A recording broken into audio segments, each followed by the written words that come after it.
ಎಲ್ಲರಿಗೂ ನನ್ನ ನಮಸ್ಕಾರಗಳು. ನಾನು ಡಾಕ್ಟರ್ ಭವ್ಯ, ಸುಬ್ಬಯ್ಯ ಮೆಡಿಕಲ್ ಕಾಲೇಜಿನ ಪ್ರಸೂತಿ ಹಾಗೂ ಸ್ತ್ರೀ ರೋಗ ವಿಭಾಗದ ಪ್ರಾಧ್ಯಾಪಕರಾಗಿ ಕಾರ್ಯನಿರ್ವಹಿಸ್ತಾ ಇದ್ದೇನೆ. ಶಿವಮೊಗ್ಗ IMA ಯೂಟ್ಯೂಬ್ ಚಾನಲ್ಗೆ ಎಲ್ಲರಿಗೂ ಸುಸ್ವಾಗತ. ಇಂದಿನ ಆರೋಗ್ಯ ಮಾಲಿಕೆ ಕಾರ್ಯಕ್ರಮದಲ್ಲಿ ನಾನು ಗರ್ಭಾವಸ್ಥೆಯಲ್ಲಿ ಮಧುಮೇಹ ಕುರಿತು ಮಾಹಿತಿ ನೀಡಲಿದ್ದೇನೆ. ಈ ಗರ್ಭಾವಸ್ಥೆ, ಪ್ರೆಗ್ನೆನ್ಸಿ ಅನ್ನೋದು ಒಂದು ಎಲ್ಲರ ಜೀವನದಲ್ಲೂ ಬರುವಂತಹ ಒಂದು ಸುಂದರವಾದಂತಹ ಒಂದು ಹಂತ. ಆ ಸಮಯದಲ್ಲಿ ಕೆಲವೊಮ್ಮೆ ಏನಾಗುತ್ತೆ ಅಂದ್ರೆ ಕೆಲವು ತೊಂದರೆಗಳು ಬರುವುದು ಸಹಜ. ಅಂಥದ್ರಲ್ಲಿ ಈ ಜೆಸ್ಟೇಷನಲ್ ಡಯಾಬಿಟಿಸ್ ಅನ್ನೋದು ಒಂದು ಸಾಮಾನ್ಯವಾಗಿ ಕಂಡು ಬರುವಂತಹ ಒಂದು ತೊಂದರೆ. ಜೆಸ್ಟೇಷನಲ್ ಡಯಾಬಿಟಿಸ್ ಅಂತ ಅಂದ್ರೆ ಮೊದಲ ಬಾರಿಗೆ ಪ್ರೆಗ್ನೆನ್ಸಿ ಇದ್ದಾಗ ಶುಗರ್ ಲೆವೆಲ್ಸ್ ಜಾಸ್ತಿ ಆಗೋದು. ಪ್ರೆಗ್ನೆನ್ಸಿಯಲ್ಲಿ ಯಾಕೆ ಶುಗರ್ ಲೆವೆಲ್ಸ್ ಜಾಸ್ತಿ ಆಗುತ್ತೆ ಅಂತ ಅಂದ್ರೆ ಪ್ರೆಗ್ನೆನ್ಸಿ ಹಾರ್ಮೋನ್ಸ್ನಿಂದಾಗಿ. ಸಾಮಾನ್ಯವಾಗಿ ನಮ್ಮ ದೇಹದಲ್ಲಿ ಸಕ್ಕರೆ ನಿಯಂತ್ರಣ ಮಾಡುವಂತಹ ಇನ್ಸುಲಿನ್ ಹಾರ್ಮೋನ್ ಸರಿಯಾಗಿ ಪ್ರತಿಕ್ರಿಯೆ ನೀಡುವುದಿಲ್ಲ. ಇದನ್ನ ಇನ್ಸುಲಿನ್ ರೆಸಿಸ್ಟೆನ್ಸ್ ಅಂತ ಹೇಳ್ತೇವೆ. ಇದು ಸಾಮಾನ್ಯವಾಗಿ ಎಲ್ಲ ಪ್ರೆಗ್ನೆಂಟ್ ವುಮೆನ್ಸ್ ಅಲ್ಲೂ ಆಗುವಂತಹ ಬದಲಾವಣೆ. ಸ್ವಲ್ಪ ಮಟ್ಟಿಗೆ ಸಕ್ಕರೆ ಮಟ್ಟ ನಮ್ಮ ದೇಹದಲ್ಲಿ ಹೆಚ್ಚಾದಷ್ಟು ಅದು ನಮ್ಮ ಮಗುವಿನ ಬೆಳವಣಿಗೆಗೂ ಕೂಡ ಸಹಕಾರಿಯಾಗಿರುತ್ತೆ. ಆದ್ರೆ ಕೆಲವರಲ್ಲಿ ಏನಾಗುತ್ತೆ ಅಂತ ಅಂದ್ರೆ ಈ ಇನ್ಸುಲಿನ್ ರೆಸಿಸ್ಟೆನ್ಸ್ ತುಂಬಾ ಹೆಚ್ಚಾಗಿರುತ್ತೆ. ಅದರಿಂದಾಗಿ ಏನಾಗುತ್ತೆ ಅಂತ ಅಂದ್ರೆ ಸಕ್ಕರೆ ಪ್ರಮಾಣ ಅತಿ ಹೆಚ್ಚಾಗುತ್ತೆ. ಈಗ ಸಿಹಿ ಹೆಚ್ಚಾದಷ್ಟು ಅದು ಒಂದು ವಿಷದ ರೂಪಕ್ಕೆ ಬದಲಾಗುತ್ತೆ ಅನ್ನೋ ತರ.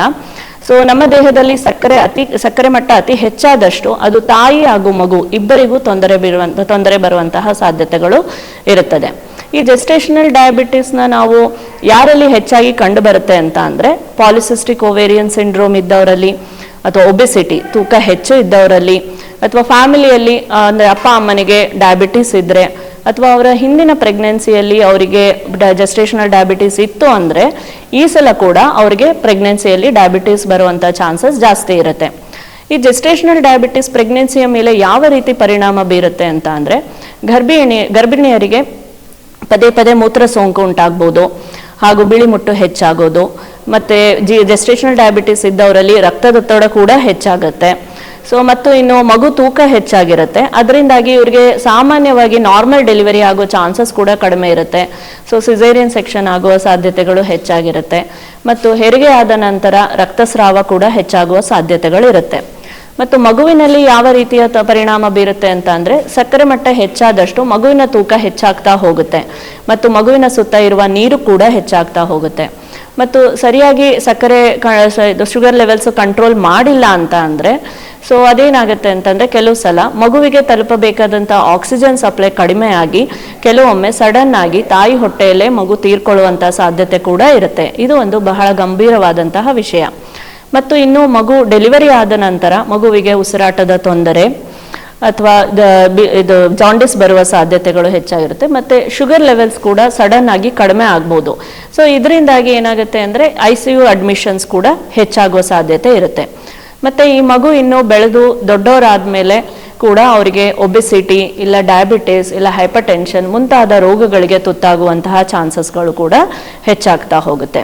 ಮತ್ತು ಈ ಜೆಸ್ಟೇಷನಲ್ ಡಯಾಬಿಟಿಸ್ ಇದ್ದವ್ರಿಗೆ ಪ್ರೆಗ್ನೆನ್ಸಿ ಸಮಯದಲ್ಲಿ ಶುಗರ್ ಹೆಚ್ಚಾಗಿರುತ್ತೆ, ಡೆಲಿವರಿ ಆದ ನಂತರ ಶುಗರ್ ಲೆವೆಲ್ಸ್ ನಾರ್ಮಲ್ ಆಗಿರುತ್ತೆ.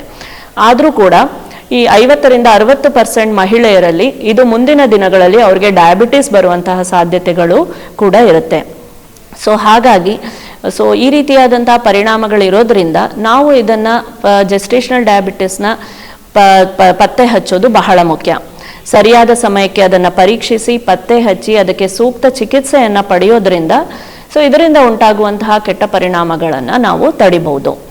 ಈಗ ಜೆಸ್ಟೇಷನಲ್ ಡಯಾಬಿಟಿಸ್ಗೆ ಏನ್ ಟೆಸ್ಟ್ ಮಾಡಿಸ್ಬೇಕು, ಯಾವಾಗ ಪರೀಕ್ಷೆ ಮಾಡಿಸ್ಬೇಕು ಅಂತ ಅಂದ್ರೆ ಈಗ ಯಾರಲ್ಲಿ ಜೆಸ್ಟೇಷನಲ್ ಡಯಾಬಿಟಿಸ್ ಬರುವಂತಹ ಸಾಧ್ಯತೆಗಳು ಹೆಚ್ಚಿದೆಯೋ ಅವರು ಪ್ರೆಗ್ನೆನ್ಸಿಯ ಆರಂಭದಲ್ಲೇನೆ ಓರಲ್ ಗ್ಲುಕೋಸ್ ಟಾಲರೆನ್ಸ್ ಟೆಸ್ಟ್ ಅಂತ ಹೇಳಿ ಮಾಡ್ತಾರೆ. ಅಂದ್ರೆ 75 ಗ್ರಾಮ್ ಗ್ಲುಕೋಸ್ ಕುಡಿಸಿ ಖಾಲಿ ಹೊಟ್ಟೆಗೆ ಮತ್ತೆ ಶುಗರ್ ಟೆಸ್ಟ್ ಚೆಕ್ ಮಾಡ್ತಾರೆ. ಆಗ ಶುಗರ್ ಲೆವೆಲ್ಸ್ ನಾರ್ಮಲ್ ಇದ್ರೂ ಕೂಡ ಮತ್ತೆ 6ನೇ ಇಲ್ಲ 7ನೇ ತಿಂಗಳು ಪ್ರೆಗ್ನೆಂಟ್ ಇದ್ದಾಗ ಮತ್ತೊಮ್ಮೆ ಇದೇ ಪರೀಕ್ಷೆ ಮಾಡಿ ಅವ್ರಿಗೆ ಡಯಾಬಿಟಿಸ್ ಇದೆಯಾ ಇಲ್ಲ ಅಂತ ಕನ್ಫರ್ಮ್ ಮಾಡ್ಕೋಬಹುದು. ಇನ್ನು ಯಾವುದೇ ಈ ರೀತಿಯಾದಂತಹ ರಿಸ್ಕ್ ಫ್ಯಾಕ್ಟರ್ಸ್ ಇಲ್ಲದೆ ಇದ್ದವರು ಕೂಡ ಭಾರತೀಯ ಮಹಿಳೆಯರಲ್ಲಿ ನಾವು ಕಡ್ಡಾಯವಾಗಿ ಎಲ್ಲ ಪ್ರೆಗ್ನೆಂಟ್ ವಿಮೆನ್ಸ್ಗೂ ಕೂಡ 6ರಿಂದ 7ನೇ ತಿಂಗಳ ಸಮಯದಲ್ಲಿ ಈ ಓರಲ್ ಗ್ಲುಕೋಸ್ ಟಾಲರೆನ್ಸ್ ಟೆಸ್ಟ್ ಅಥವಾ ಓರಲ್ ಗ್ಲುಕೋಸ್ ಚಾಲೆಂಜ್ ಟೆಸ್ಟ್ ಅಂತ ಮಾಡುವುದು ಕಡ್ಡಾಯವಾಗಿದೆ. ಯಾಕೆಂದ್ರೆ ನಮ್ಮ ಭಾರತೀಯರು ಡಯಾಬಿಟಿಸ್ಗೆ ಹೆಚ್ಚು ಪ್ರೋನ್ ಆಗಿರೋದ್ರಿಂದ ಅವರಲ್ಲಿ ನಾವು ಇದು ಸ್ಕ್ರೀನಿಂಗ್ ಟೆಸ್ಟ್ ಮಾಡೋದು ಕಡ್ಡಾಯ. ಯಾರಲ್ಲಿ ಈಗ ಜೆಸ್ಟೇಷನಲ್ ಡಯಾಬಿಟಿಸ್ ಇದೆ ಅಂತ ಗೊತ್ತಾಗುತ್ತೋ ಅವರಿಗೆ ಮೊದಲು ಮಾಡಬೇಕಾಗಿದ್ದು ಅಂತಂದ್ರೆ ಅವರ ಜೀವನ ಶೈಲಿಯ ಬದಲಾವಣೆ, ಅಂದರೆ ಅವರ ಆಹಾರ ಪದ್ಧತಿಯಲ್ಲಿ ಬದಲಾವಣೆ ಹಾಗೂ ವ್ಯಾಯಾಮ. ಆಹಾರ ಪದ್ಧತಿಯಲ್ಲಿ ಯಾವ ರೀತಿ ಬದಲಾವಣೆಗಳು ಮಾಡ್ಬೇಕಂದ್ರೆ, ಈಗ ಶುಗರ್ ಲೆವೆಲ್ಸ್ ಜಾಸ್ತಿ ಇದ್ದವ್ರಿಗೆ ನಾವೇನು ಹೇಳ್ತೀವಿ, ಸಿಹಿ ಪದಾರ್ಥ ತಿನ್ನೋದು ಕಡಿಮೆ ಮಾಡಿ ಅಂತ. ಸೊ ಪ್ರೆಗ್ನೆಂಟ್ ವುಮೆನ್ಗೂ ಕೂಡ ನಾವು ಅದೇ ಅಡ್ವೈಸ್ ಮಾಡ್ತೇವೆ, ಸಕ್ಕರೆ ಸಿಹಿ ಪದಾರ್ಥನ ತಿನ್ನೋದು ಕಡಿಮೆ ಮಾಡಬೇಕು. ಮತ್ತು ಅವರು ಸರಿಯಾದ ಸಮಯಕ್ಕೆ ಸಮತೋಲನ ಆಹಾರ ತಗೊಳ್ಳೋದು ಬಹಳ ಮುಖ್ಯ. ತರಕಾರಿಯನ್ನು ಹೆಚ್ಚಾಗಿ ಸೇವಿಸಬೇಕು. ಈಗ ಕೆಲವು ಹಣ್ಣುಗಳು ಕೂಡ ಸಕ್ಕರೆ ಅಂಶ ಜಾಸ್ತಿ ಇರುತ್ತೆ, ಅಂಥ ಫ್ರೂಟ್ಸ್ನ ತಿನ್ನೋದನ್ನ ಅವಾಯ್ಡ್ ಮಾಡಬೇಕು. ಯಾವುದರಲ್ಲಿ ಸಕ್ಕರೆ ಅಂಶ ಕಡಿಮೆ ಇರುತ್ತೋ ಅಂತ ಅಂದರೆ ಈಗ ಸೇಬ್ ಆಗಿರ್ಬೋದು ಅಥವಾ ಮೋಸಂಬಿ, ಆರೆಂಜ್ ಅಂಥ ಫ್ರೂಟ್ಸ್ನ ಬೇಕಂದರೆ ಅವರು ತಗೊಳ್ಬೋದು.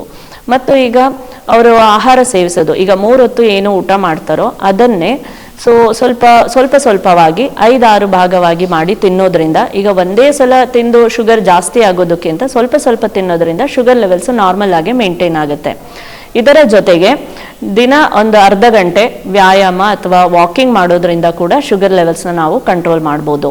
ನಮ್ಮ ಈ ಜೀವನ ಶೈಲಿಯ ಬದಲಾವಣೆಯಿಂದಲೇ 90% ನಾವು ಶುಗರ್ ಲೆವೆಲ್ಸ್ನ ನಾರ್ಮಲ್ ಆಗಿ ಮಾಡ್ಕೋಬೋದು. ಆದರೂ ಸಹ ಕೆಲವೊಮ್ಮೆ ಏನಾಗುತ್ತೆ ಅಂದರೆ, ಕೆಲವರಿಗೆ ಶುಗರ್ ಲೆವೆಲ್ಸ್ ಕಂಟ್ರೋಲ್ ಬಂದಿಲ್ಲ ಅಂದಾಗ ನಾವು ಅದಕ್ಕಾಗಿ ಟ್ಯಾಬ್ಲೆಟ್ಸ್ ಅಥವಾ ಇನ್ಸುಲಿನ್ ಕೂಡ ಕೊಟ್ಟು ಶುಗರ್ ಲೆವೆಲ್ಸ್ನ ಕಂಟ್ರೋಲ್ ಮಾಡಬೇಕಾಗ್ಬೋದು. ಈ ಜೆಸ್ಟೇಷನಲ್ ಡಯಾಬಿಟಿಸ್ ಅನ್ನೋದು ಸಾಮಾನ್ಯವಾಗಿ ಕಂಡುಬರುವಂತಹ ತೊಂದರೆ ಆದರೂ ಕೂಡ ಇದು ಬಹಳ ಭಯಪಡುವಂಥ ವಿಷಯ ಏನಲ್ಲ. ಸರಿಯಾದ ಸಮಯಕ್ಕೆ ಅದನ್ನು ಪರೀಕ್ಷಿಸಿ ಪತ್ತೆ ಹಚ್ಚಿ ಸೂಕ್ತ ಚಿಕಿತ್ಸೆ ಪಡೆಯೋದ್ರಿಂದ, ವೈದ್ಯರ ಮಾರ್ಗದರ್ಶನನ ಪಾಲಿಸೋದ್ರಿಂದ, ನಮ್ಮ ಸಕ್ಕರೆ ಮಟ್ಟನ ನಿಯಂತ್ರಣ ಮಾಡೋದ್ರಿಂದ ತಾಯಿ ಹಾಗೂ ಮಗುವಿಗೆ ಆಗುವಂತಹ ತೊಂದರೆಗಳನ್ನು ನಾವು ತಡೆಗಟ್ಟಬಹುದು. ಅರಿವು ಮತ್ತು ಜಾಗೃತೆ ಉತ್ತಮ ಔಷಧಿ ಅಂತ ಹೇಳ್ತಾ ಈ ನನ್ನ ಮಾತನ್ನು ಮುಗಿಸ್ತಾ ಇದ್ದೇನೆ. ಧನ್ಯವಾದಗಳು.